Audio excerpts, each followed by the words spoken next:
நைட்ல எல்லாம் உங்க குழந்தை தூங்கவே மாட்டேங்கிறாங்க, பகல்ல தான் தூங்குறாங்க, இதனால எனக்கு தூக்கமே இல்லை அப்படின்னு கவலைப்பட்டு அவதிப்படுறீங்களா? உங்களுக்கான வீடியோ தாங்க இது.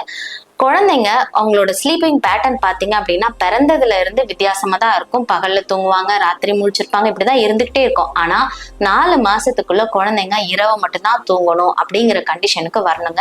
இல்லைன்னா குழந்தையோட உடம்புல இருக்க தொந்தரவுகள் அதிகமாக ஆரம்பிக்கும். நைட்டு தூக்கம்ன்றது ரொம்ப ரொம்ப முக்கியமானது. அது உங்களையும் பாதிக்கும், குழந்தையும் பாதிக்கும். ஸோ இந்த மாதிரி இருக்கிற குழந்தைங்களை என்ன பண்ணணும் அப்படின்னா, ஒரு 5 மாசத்துல இருந்து 4 மாசம் முடிஞ்ச உடனே என்ன பண்ணுங்க அப்படின்னா, இரவு தூங்குறதுக்காக சாயங்கால நேரத்துல வெளியில குழந்தைங்களை கூட்டிட்டு போய் விளையாட்டு காமிக்கிறது, வெளியில சுத்தி பார்க்கறது, இந்த மாதிரியான விஷயங்கள் இருக்கும்போது அவங்க தூங்க மாட்டாங்க. அப்ப 8 மணிக்கு மேல 2 மணில இருந்து 8 மணி வரலாம் அவங்க தூங்காம இருந்துட்டாங்க அப்படின்னா, நைட்டு 9-10 மணிக்கு படுத்து தூங்கிட்டு காலையில 3 மணி 4 மணிக்கு எழுந்தா கூட எந்த பிரச்சனையும் கிடையாது. அது ஹெல்த்தியான ஸ்லீப் தான், உங்களுக்கும் அது ஹெல்ப் பண்ணும். ஸோ அதுக்கப்புறம் அவங்க எந்த டைம்ல தூங்கினாலும் நீங்க அதை பத்தி கவலைப்பட தேவையில்லை. பட் இந்த 2 to 8 மணி வரலும் தூங்காம கொஞ்சம் நீங்க பாத்துக்கிட்டீங்க அப்படின்னா நைட் ஸ்லீப் நல்ல டீப் ஸ்லீப் பண்ணுவாங்க. அது உங்க குழந்தையோட ஆரோக்கியத்தையும் உங்க ஆரோக்கியத்தையும் மேம்படுத்துறதா அமையும்.